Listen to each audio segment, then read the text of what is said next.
Hello and welcome back to another video. In today's video, I thought it might be helpful to go a little bit more in depth about what a Hagwon interview is actually like, what they're looking for and what kind of questions they ask. I know I've already covered how you can get an interview, where you can find Hagwon job postings. If you want to learn more about how I found my job, you can visit the video that is linked somewhere up here. But if you are looking to learn more about what exactly you can expect to be asked, then this is the video for you. I've been doing a lot of Hagwon content lately because I know it's high season for people who are looking to apply and looking to come over because the new school year starts in March. It's so soon. So if you want to see more Hagwon content and just other videos about my life in Korea, then be sure to hit that subscribe button. And if you enjoyed this video, or if you will enjoy it, I guess I should say, or when you do enjoy it, wow, grammar, verb tenses. At the end of the video, if you've enjoyed it, please don't forget to like and comment, because as a small creator, it's really important to connect with you guys. It makes me feel so good and makes me feel excited about filming every week for you. So without further ado, let's get started. So I think the best place to start is with the fact that you're probably actually going to do two different types of interviews if you are applying to a Hagwon, especially through a job forum like Dave's ESL Cafe. There will be some postings that are direct postings, so you're speaking immediately to someone from the school that is hiring, but a lot of the postings on Dave's ESL Cafe are actually recruiters, and most times recruiters will want to speak to you in sort of a quasi-interview before they ever recommend you for a job. It's really just straight facts with a recruiter. It's, I want to teach this age, I want to teach in this city, and I don't want to make any less than this. And then they'll sort of course correct you if they need to, and then recommend a few schools. Once they do that, you're sort of off to the races. Things do start to move really quickly once you've had a conversation with a recruiter. But in terms of a Hagwon interview with the actual school, with your principal, vice principal, or director, they're usually called in the Hagwon environment, it doesn't really differ if you're applying directly or you're applying through a recruiter. This is basically how it goes. You've already sent over a CV or a resume, whatever you want to call it, that should usually have a picture of you on it. I know that that is really uncommon, especially in North America. It's illegal to ask for things like pictures because that insinuates that you're going to be hiring based on an intangible like aesthetics, and then you would be able to discriminate against people based on their photo. But here in Korea, it is extremely common. So the point of the Hagwon interview is sort of just a personality check, right? If they were not confident with your resume already, then they wouldn't have invited you into interview, okay? At this point, what they're interested in is getting to know the person behind the paper. So there's a couple of things to keep in mind, okay? They want to, as I check my notes, they want to hear you speak. What I mean by they want to hear you speak is that they're trying to figure out a few things. Do you have an accent? I know different accents go in and out of popularity, but right now a North American accent is very, very popular. So if you have a North American accent, you're sort of a step ahead. It doesn't mean it's impossible to get hired if you are, what else? Oh, I just totally forgot every other country in the world. If you are Australian, if you are South African, if you are Irish, if you are British, if you have a Southern American accent, it's not impossible to get hired, but it can be more difficult. They want to hear you speak. If you have an accent, they want to know that they can still understand you. It's not too thick. They also want to know if you speak slowly. So I speak quite quickly, and that's something that they had actually mentioned in my interview, that I just need to maybe slow down, or I should know that in the classroom I'll be speaking at a much slower pace. And while this is true, at this point with my children, they're very familiar with my speech pattern and how I talk. So I do actually speak this quickly with my children in the room. But when March 1st comes and I have a new set of 6-year-olds who do not speak any English, I will have to slow down again. So they're just sort of testing you, wanting to see if you're a comfortable, confident speaker. If you speak clearly and you are aware of your speech, you can slow down if they do direct you to do so. The second thing that they want to know is they want to know about your personality. Working with children, we always need to be keeping them entertained. Even if we are doing a super boring grammar lesson, which trust me, you're going to do, it's your job to make it fun, exciting, and interesting. They want to see that you are a happy, peppy, energetic person. Obviously, it's impossible to know this from one short interview, but anything that you can do to be bubbly and happy and animated is only going to set you up for more success. Those are sort of the main themes of the interview, or why they are conducting an interview with you. The main goals, I guess you could say, of every Hagwon interview. So what are they actually going to ask you?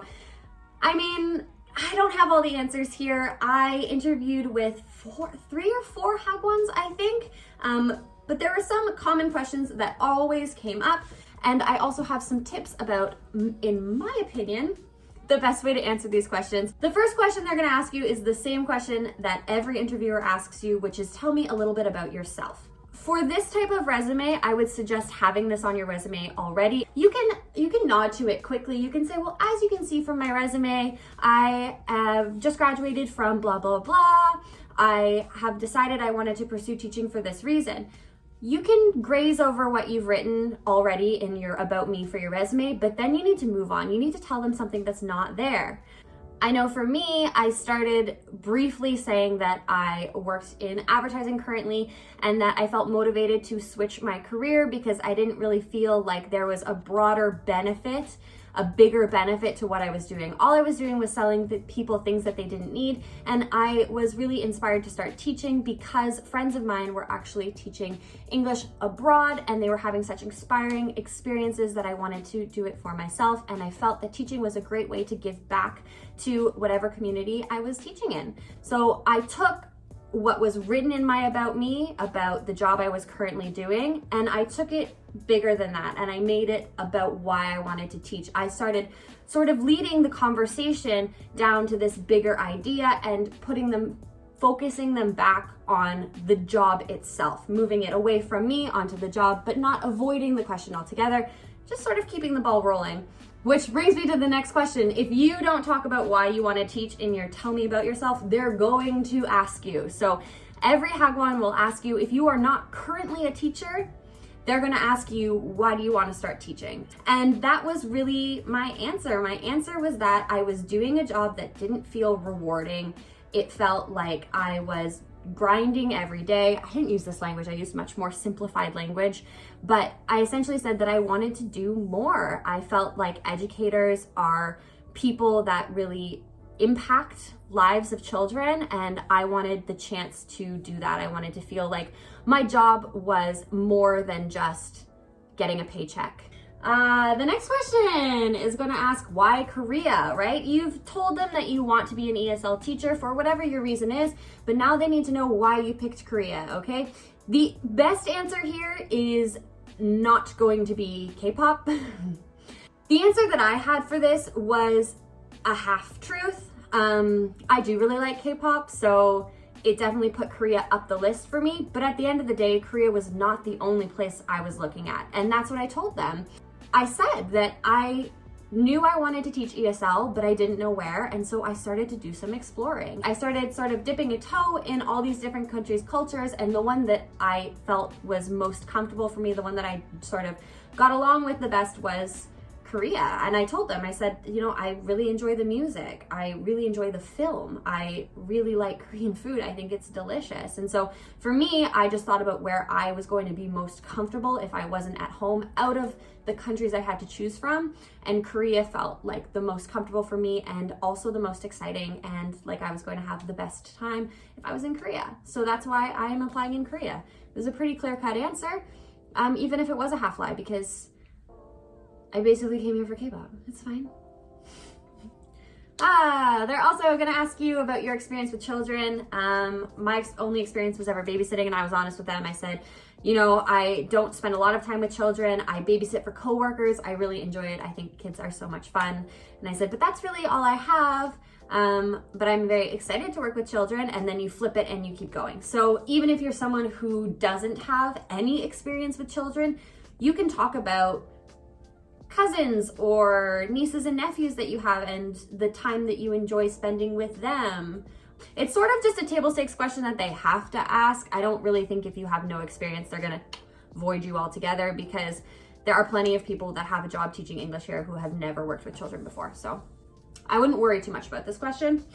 And then the last question they're gonna ask you is really just a cultural question. And I saved this to the end because it comes with a super funny story time, because I am dumb.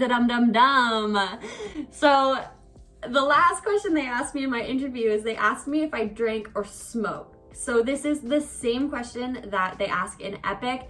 And, but I was honest with them. I said I drink maybe 2 or 3 times a week, casually with dinner, which is generally the right answer. Here, they want to know that that you're comfortable drinking, and that, yeah, you might have 2 or 3 drinks a week. That's cool. That's very, very common here, because they want you to be a part of things like company dinners, where the drinking is excessive by North American standards. So if you can't even hang with a little bit of drinking, they might be slightly concerned. They're not going to totally eliminate you for not being a drinker, but it's in your favor to suggest you are a light to medium drinker, because then they'll think that culturally you'll fit in much more easily. They asked about smoking, and for some reason I thought it was the right answer to say, oh no, I do not smoke.